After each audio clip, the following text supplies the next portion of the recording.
Billy Bob Thornton coming in. Yes, welcome back to Jim Norton and Sam Roberts. Billy Bob Thornton coming in.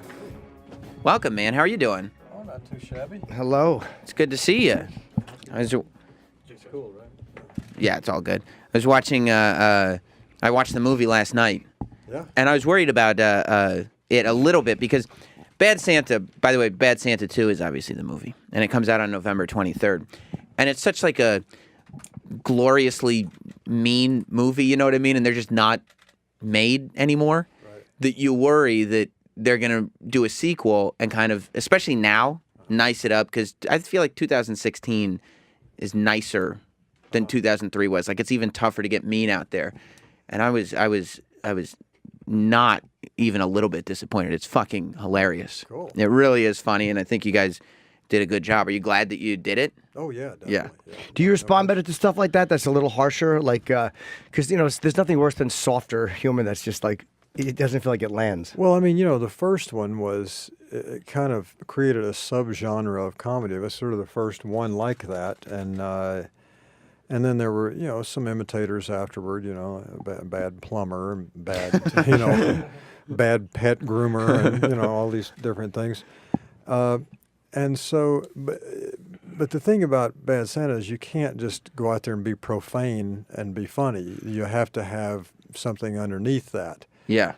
And so I think it always had a good foundation, And I respond to edgier stuff usually. I'm not real big on. I'm not the sort of guy playing the dad next door that whatever plays with dogs. Yeah, it's one of those things where, like, you wrote a couple of things and you directed them, and you said you don't want to do that anymore because you felt like they kind of took some of your creativity away, or they butchered what your final product you wanted it to be. Yeah, a lot of times the stuff that they shave off is the very stuff that you need in there. They want to just keep close to the bone, sort of, and just tell the story and get it over with. And it's a lot of times it's the character stuff and.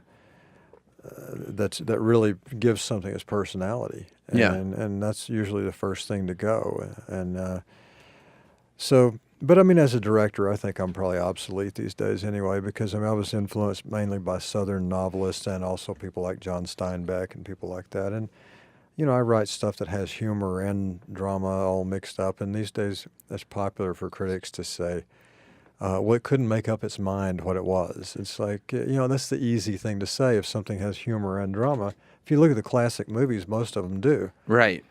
And dramas often are just over earnest, and comedies are just wacky. Yeah. And you put them together, and people don't know what to think about it. It used to be that was the norm.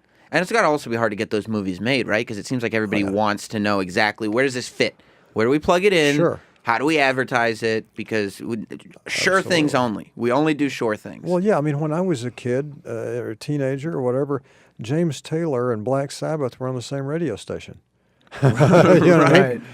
Right. And now it's like, everything is compartmentalized and everything. And people do need to be able to identify something. And frankly, I think it's better when you can't. And you and I, by the way, I don't know, you probably don't remember, but we did a tribute together, the Ozzy Osbourne That's right. tribute. Oh, you do? Okay, so how did you know Ozzy? Do you know him well, or how you just met him? I know Ozzy pretty well, yeah. And, I just met him around, It's like with Lemmy. I knew Lemmy, too. And people say, how did you know Lemmy? I was like, I don't know. He was a fan of something I did, and I just met him somewhere. You just meet people. And I knew Sharon. She had a show. It was like her very first show a long time ago. She had a talk show kind of thing, kind of like Ellen has, right. And I was on there one time, and so I just kind of got to know him, and I just saw Ozzy when we were shooting Bad Santa. He loves Bad Santa. Oh, he does. Yeah. And so I saw him up in Montreal. My son Willie was with me up there on the movie, and. They were playing in Montreal. We went down and saw him, and Ozzy had some kind of sinus infection or something that night. But he was going to come by the set, and we were going to throw him in the movie. And but he got too sick with his infection and had to go on to New York. And Oh, okay. You were going to give him a little cameo. Yeah. Yeah, that would have been nice. Would you have enjoyed spending time on a movie set with Ozzy Osbourne? Yeah, I Jim think is I like the biggest Ozzy fanatic. I mean, he's also love got a Ozzy. relationship with him now, but he's the biggest fanatic. I love how that you'll ever Ozzy's. meet. I don't know if you guys remember this when he got a new car. It was one of those you could had voice commands or whatever. You know, it's like radio on and stuff like that. And Yeah. I couldn't understand Ozzy. Never did any of the stuff he asked him to do. Yeah. He's Yeah. got all this technology that he just can't use. He's got Exactly, no use for it right. whatsoever. I love Yeah, it. I've watched him text before, and he still uses like the little stylus to text. I don't Oh, think he's a wow. big tech guy. You know, he was Yeah. a pretty. He still uses a stylus? Yeah, That's so funny. Yeah, I don't think he's a big voice command guy. Do you think about the reception that when you do a movie or whatever it is that you're doing? Like, do you think about the way it's going to be received? Like, do you sit there and go like, oh, people are going to like this or not like that, or do you just do it? You know what? The thing about it is, certainly not while I'm doing it. I don't think about it. Afterward, you're kind of forced to, because then you go out and do press for it and you start thinking about it. But one of the things, and I've talked to friends of mine who have been around a while, after once you're a veteran of this business, you know exactly what's going to happen. You do. Oh yeah, I mean, I can do an interview with a guy, and or a girl, or to be fair, Yeah. because every now and then I can read women, not very often, but Had a few miscues, have you? I've had a few miscues. In the Yes. short term, though, you can be very good. In the moment. In the moment. In the That's moment. right, exactly. And but I told a writer like 2 days ago in L.A. He said something about that, and I said, "Oh yeah." I said, "I can walk in a room and I can tell you exactly who I don't want to hang out with and who I do. I can tell you, what people think of the movie." Yeah. And he said, "Really? What do I think about it?" And I told him, and he said, "Wow, you're right." But did he like it or not like it? He did. Okay, good. He did, but with qualifications. Uh-huh. You know what I mean? Yeah. It's like, here's what you think. I told him exactly what he thought, and he said, "Yeah, how'd you do that?" And I said, I'm old, man. I've been around. I've seen you guys for a long time, but you can do a press conference and get a vibe. Right. You know exactly if it's going to be poor, medium, or great. What's an indicator to you that, like, if you go in to sit down with somebody for Yeah. an interview, that this is going to be shit? Like what's a little tell for you that you'll just like, get annoyed immediately? You know what? It's a tonal thing. It's a vibe. It's not really the questions so much, because especially in press junkets, people will often ask questions that are straight out of the what do you call it? The Wikipedia? like the Like the little brochure yeah, or they whatever give it is they give before- out. Yeah. And it's got quotes from all of us and stuff. And so you don't like Twinkies, huh? And all that kind of stuff. And it's like, yeah, that's right. I sure don't. And, it's stuff like that. So you kind of sometimes also if they get their interview over with really kind of quickly and, thank you very much for, and but it doesn't necessarily mean anything if they tell you they love the movie. Right. A lot of times you can be talking to someone who doesn't say anything about what they thought about it, but they just ask you the questions and, some other stuff about your career. Sometimes one will say, "Oh, and by the way, I loved it." And it's like, you're so full of shit. You can just don't let the door hit you in the ass. You know they're lying. Yeah. Did you feel when I just told you that I liked the movie when you came in? Did you think I was being legit? I believe you. Okay, good. No, I Good, 'cause- completely believe you. Yeah, it's not what he because I said when he did. walked in this morning. But it was nice to hear you say But it. I mean, I can just look at you and know that you like bad stuff.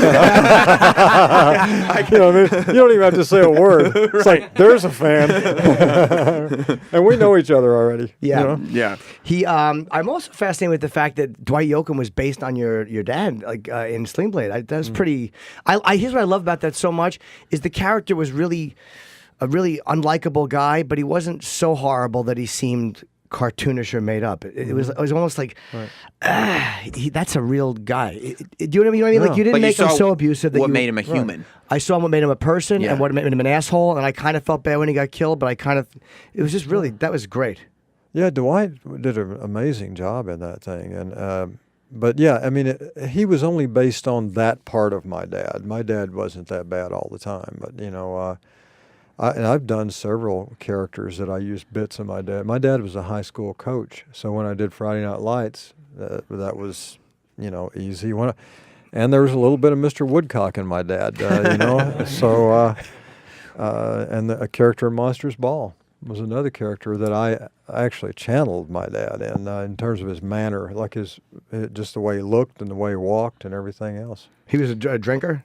My dad? Oh, yeah, No, abusive? gosh, no. My dad wasn't. I mean, I remember him drinking a couple of times at functions he had to go to, and he couldn't handle it. Oh. You know, well, I didn't come from a drinking family, other than one of my uncles who was kind of like the character in Bad Santa. But yeah, they weren't real drinkers, my folks. When you first of all, did they ever try to get you for that Friday Night Lights TV show? No, Because I know that they grabbed a couple people from the movie. I would assume that you wouldn't have done it because No, I wouldn't have done it it. doesn't strike me as something that you would do. But like in the Friday Night Lights role, when you know that you have to play something, because the coach in that movie is very kind of even keeled and played down. right. Do you like doing that, or do you wish you had those kind of moments where you can be more outward? Well, you know, acting for me, whatever the situation calls for is what you do. And Yeah. in that case, no, that's exactly what I wanted to do. And he was based on a real guy.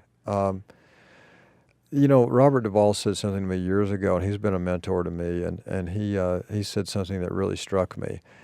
It's a real popular thing to say with, you know, critics that, this person or that person is a wonderful actor because they're so underplayed and so understated. Well, in fact, life's not like that. I mean, you know, look at, you know, some of the characters you see in real life, like in politics or whatever it is, you know. There are moments that you might do something as an actor and something that a critic who thinks that might say, oh, that was over the top.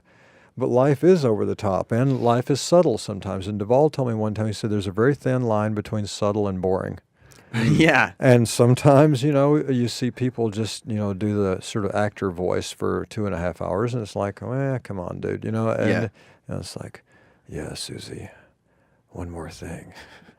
I know I'm a man, but I'm pregnant, you know, or whatever it is. It's like, you know, after 2.5 hours of that, you're like, you know, every now and then yell at somebody, will you? Yeah, yeah, and like actually figure out who this character is, not just be this. That sounds lazy to just do it in one kind of streamlined deal the whole time. Yeah, right. And there are times when it's called for and it works. I mean, you know, examples in my career have been in The Man Who Wasn't There, the Coen Brothers, and in Fargo. Well, I was going to ask you about Fargo because how did you know? Because you do Fargo, how did you know that would work for the same reasons that you wouldn't have done the Friday Night Lights TV show? Do you know what I mean? That Sure. it wasn't this rehash of this great film, but something new that would, I mean, you can probably tell by looking at me, I'm a massive Fargo fan too, but it's like it turned into one of the best seasons of TV ever.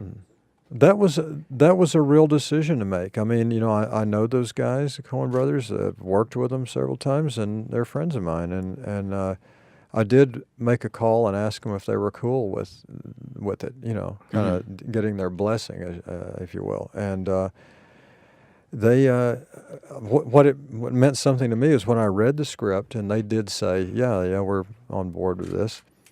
I read the pilot script, and it was really good. I mean, it wasn't something that you had to go in there every day and think, I got to fix this scene up a little bit. Yeah. I just did what was there. The only thing I brought to the character was they were probably expecting a little bit more out there bad guy, you know, probably a louder bad guy. But early on, there was something in the writing that told me this guy was just sort of a ghost. It's like, is he real or not? Is he going to disappear one day? Yeah, you it know? was. Yeah, you really didn't know what to make of it at first. And the scene, like at the end, in the when he knows that he's been found. Yeah. Like that scene where you see you see finally some real emotion. Like you're really angry that you've been found and you left this guy behind. That whole life is over. Yeah. And now you have to actually deal with this. There's just this one, like those little moments where you're like, exactly. That's who he is. That's who he is as a person. He's furious that he has to deal with this now, and he becomes very murderous very quickly. Oh, yeah. Yeah. And as a killer, he knows that he has to be a ghost. He has to be an animal because he's the perfect example of a human being as close to the animal kingdom as you can be. Yeah. You know, he actually is kind of a wolf, and he'll sneak up on you. And if you mess with him in an elevator, If you happen to be a bystander, he will just take care of you. And Martin Freeman was perfect as the guy yeah. to take on. There were William H. Macy-like traits, but it wasn't too similar that you were like, oh, I get what they're going for here. Exactly. No, Perfect. Martin did a great job. And I also want to, again, not to jump around too much, but the fact that you're afraid of antique furniture, I think, is the greatest thing I've ever heard. That's a real thing? Yeah, I'm not afraid of it as much. There's a definite phobia. I'm creeped out by it, and not all of it. It's just certain things. Like, for instance, some of my phobias, I don't understand why everybody doesn't have it. You know what I mean? It's like, those old wheelchairs you'd see back in like the 1920s and stuff? Yeah, that yeah, had kind of wicker on them and stuff, Who wouldn't be creeped out by that thing? But it's just interesting from a guy like, years ago you were notorious for having, a blood locket with your wife at the time. Right. And then to go forward and be like, well, here's what creeps me out. Because to a lot of people, that was like, oh, these are the creepy people over here. And you're like, no. I don't like fucking wicker wheelchairs. They don't creep me out. I find them a little odd, but they don't creep me out or make me uncomfortable. Like, or it does me. Like a castle, to go in a castle with all the mildew and the moss on the wall, and those big old creepy chairs with the velvet on them and stuff. I couldn't eat around that. Is it about ghosts and people being dead? No, it's like. It's like gross and germy. It's like, guys, can you clean off a place for me to eat here? I can't do this. It just creeps me out. Because there's no reason to hold on to furniture for that. Buy some new furniture. Yeah. Because that doesn't have all the shit on it that's been piling up there for years. Yeah. So it has nothing to do with the fact that there have been dead people on there. And it's just because it's so old. I mean, let's say I go into a rag shop and I see a really great, I don't know, deep purple shirt. Mm-hmm. You know what I mean? That's from the day. Yeah. And then it's on a rack with a bunch of other dusty old shirts, and I buy it. I go home and I wash the thing up, 3 or 4 times. You do? Right. Yeah, I'm not going to wear that thing. Roger used to wear it, and Roger, no telling. So you don't like germs? Are you a handshaker or you don't like to shake hands? I'll shake hands, but then I immediately use the Purell. Purell, yeah. Yeah. I understand certain phobias, like heights. I'm afraid of heights, and I get why people would be claustrophobic. But then there's some of the other ones I find are, You're not a germy guy. No, I probably wish I was. I'd wear condoms. Yeah. I was about to say your personal life would be deeply affected if you were a germy guy. Exactly. No, it's weird because when you sign stuff for guys in the streets, like all the autograph people, Yeah. I have a real problem because I'm a germaphobe in a way, and at the same time I'm codependent. So it's like a really bad deal because just now we came from a TV show, right? Uh-huh. Well, I sign all the ones I can get to. I sign them and everything, and then I get in the car and I wipe my hands down. And then a couple other cats come up on the skateboards or whatever next to the car because, in New York, in L.A., you get away from people real easy. Fast. Yeah. Here you can't get away. Right. So you're stuck on a block there, and 3 or 4 cats show up at the window, and, I'm going to do it because, like I said, I'm codependent. So I roll the window down. I've just used the Purell. Now I take the other guy's pen, I write some other stuff up, roll the window up, use the Purell, and then another cat shows up instantly, and I do his too. So I have to use a lot of lotion, Yeah. Well, here's what you're you're just destroying all the antibacterial things. Exactly. You got to bring your own markers. Have a silver and a black in your pocket and sign with your own. I know. I usually do, but you know what's weird about it? I don't know why this is. I guess then that it's. To tell you the truth, I don't know why. I've never asked, but. Most of the autograph cats want you to use a blue pen. They do have in their heads, they have this vision of what the autograph should look like. Yes, a blue pen, but there's a reason for that. Somebody maybe told me a long time ago, but I don't remember what I don't remember what it is either, but I know when I've seen a Joe DiMaggio photo that's supposed to be old, signed in a blue pen. I'm like, Jesus, could that look more fucking forged? Oh, you know what? I swear to God this happened. I'm making Friday Night Lights. Uh-huh. And first of all, Tim McGraw and I signed a girl's dad's artificial leg, which was weird. She had it in a garbage bag. Wait, the dad wasn't with her. It was just the leg. No, she brought his leg. Oh. Yeah. Hope she washed the stump part. Right, yeah. And, this is a full-on, had a foot and everything. So, anyways, just speaking of this whole forgery idea, this guy comes up to me and he says, look, I've got a lot of posters I'm really sorry about this, but I've got like every movie ever made practically, and if you'll sign these for me, and he gave me some story about how, I don't know what was going on. Yeah, he had a dandruff or whatever. I don't know. But anyway, so, but he said, I know this is a lot to ask, but I'm going to give you something that I've had for a long time that I really treasure. He said, I have this drum head signed by like all these legendary people. And I glanced at it and I saw Merle Haggard and Johnny Cash and Waylon Jennings and It's amazing. all these people that he'd had, for a while. I didn't pay much attention at the time, so I signed the guy's posters, and I'm like, well, that's cool. A guy's giving me something with some cool signatures. So I take it in my trailer, pull it out of its bag there. It's a brand new drum head, first of all, and obviously signed by the same guy. It's all the same handwriting and the same pen. And, No. Yeah. and he's just cherished this for years. For years, yeah, for moments. Yeah, cherished this for moments. I cherished it as long as it took me to write all these names down in the car 20 minutes ago. Spell Merle Haggard with 3 G's. Yeah, Oh, yeah, no. Why didn't I exactly. look closer? Yeah, it said Merle Haggard. Yeah. What a bummer. Yeah, people are so shitty. Like, just be honest about what you're going to do with it. A lot of times they want Yeah. to sell it. So a lot of times if you ask them, who do you want it to? They'll go, oh, just sign it. Should have told him. It would save you a lot of time. Just fake my name on all these posters instead of doing up the drum head. Yeah, right. Like, Exactly. it would have been fine. How many were there? Like, there's got to be a 10 or 12 that you had to sign? Oh, he probably handed me, there must have been 16, 17 of them. Yeah. You're a good sport. Yeah. Most guys wouldn't have signed all that. Is that because it seems like in all the interviews I've read that you've done, you're not a big guy on the fame culture. Like, you don't like being famous, but I guess you like having fans. Oh, I love the fans. I mean, the fans that I've got, I mean, in music and movies, I mean, I don't have the number of fans that, like, say, Tom Cruise or somebody has, but I mean, the ones I have, I really dig them, Yeah. And so that I don't mind.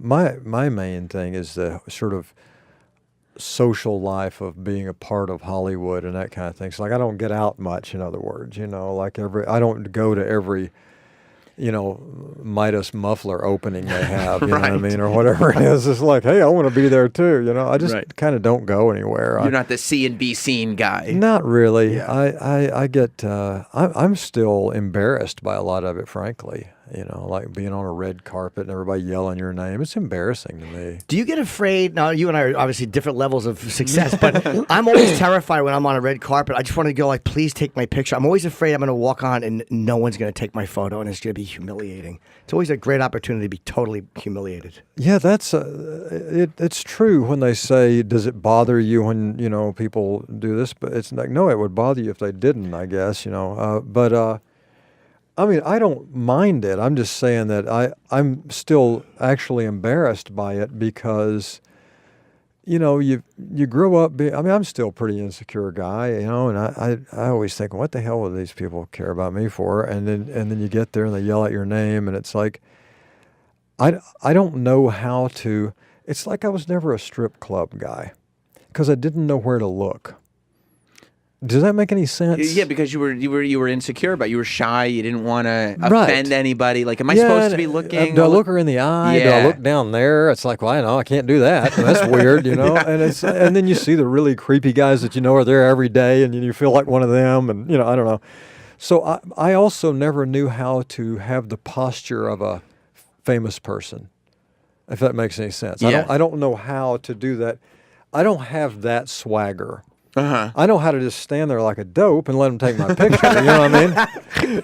But I don't really know how to do that thing. Like I'm uncomfortable around rich people.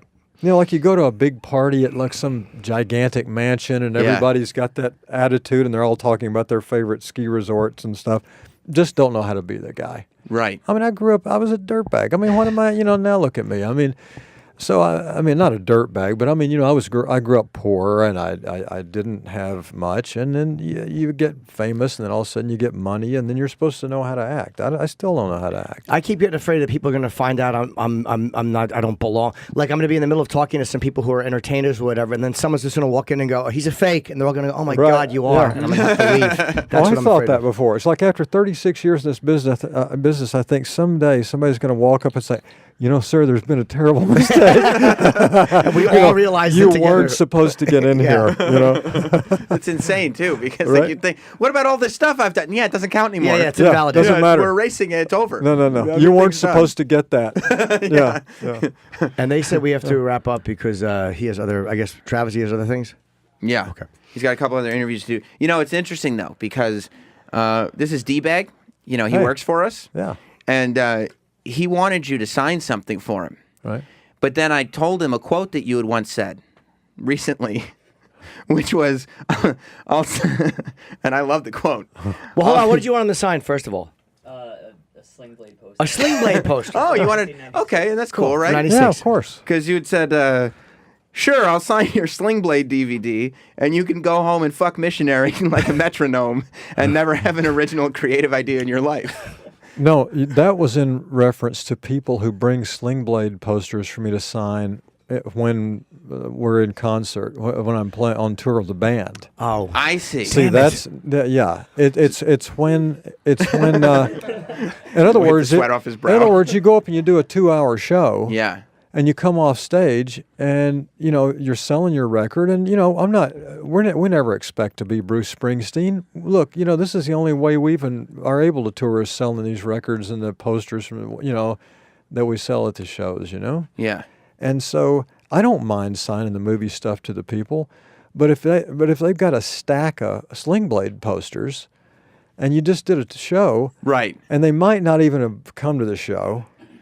Right. You know what I mean? Right. And you're sitting there And trying to do this, yeah, and you're dragging exactly, yeah. you- That's what I was We talking were hoping about. you'd rip it up in his stupid face. No, That's no. what I was really hoping for. I'm happy to sign your Sling Blade poster. Do you And plus, anybody named D-Bag, you gotta do it. You know what I mean? What a great name. He is. He's our Thurman Merman. That's exactly. We want to perm his hair and see if we can get the same look I going. love that. Do you, right before you go, do you regret it all on the same music note? Because I just thought of it. That interview that you did that went viral and everything. You know what I'm talking Right. about in Canada. Oh, yeah. Do you regret that you got it so visibly annoyed, or was it the exact same thing that you were trying to do your music and it wasn't? You Well, didn't no. feel respected? What was weird about it was that I was vilified and not this cat. That's what I Right. didn't understand. It's like because the way they write about that incident, which is first of all, I couldn't believe it was news, and the second thing is that supposedly I went on a rant. And I barely was audible. You didn't say a word. That was the whole I was point. just kind of sitting there. I mean, I went nuts and I was on drugs and all these things. It's like, no, that didn't happen. Right. You didn't see what really happened. What happened went on before, And all I was saying was, I'll talk about whatever you want. I don't care. I don't mind talking about movies. Mm-hmm. All I said was, can you do me a favor? Because it says on your teleprompter there that you're going to introduce us as Academy Award-winning actors here with his band. And I said, would you show some props to my guys here and just introduce us as the band, and then let's talk about that. That's all I said. Sure. Wow. That's all I said. And so, And they said, yeah, sure, no problem. And then I saw that they didn't take it off of there and said again, look, could you tell the guy, to the producer, could you tell the guy, just make sure, oh, yeah, that's just for reference. Don't worry about it. We'll never do that to you. First thing, looks me right in the eye and says, basically, I'm going to say it however I want to. And so that's what happened. that makes a lot more And sense. then and so instead of walking off or storming out or saying something about that, I just decided, well, you know what? I'll just answer your questions with other answers. Yeah, I can fuck with you too then. You know? Yeah. It was one of those things. It's like if a dude comes up to you and just says, "Here, I'm going to knock the rock off your shoulder," and then Right. pee on your shoes when people aren't looking. Yeah. Exactly. Why do that when my face is available? Yeah, right. Right. Exactly. Well, And listen. it was very simple. Yeah. It makes Yeah. sense. Yeah, Everybody- and I saw him later on, and he came and he was very nice to me and said, look, we kind of made peace over it. You did. Okay. Good. Yeah. Good. Well, see Bad Santa 2. It's in theaters November 23rd. And you do know, I don't think you would do a sequel to this movie if it wasn't good.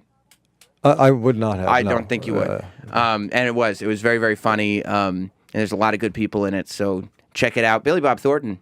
It's been a pleasure, Awesome. man. Thanks, guys. It's just great, dude.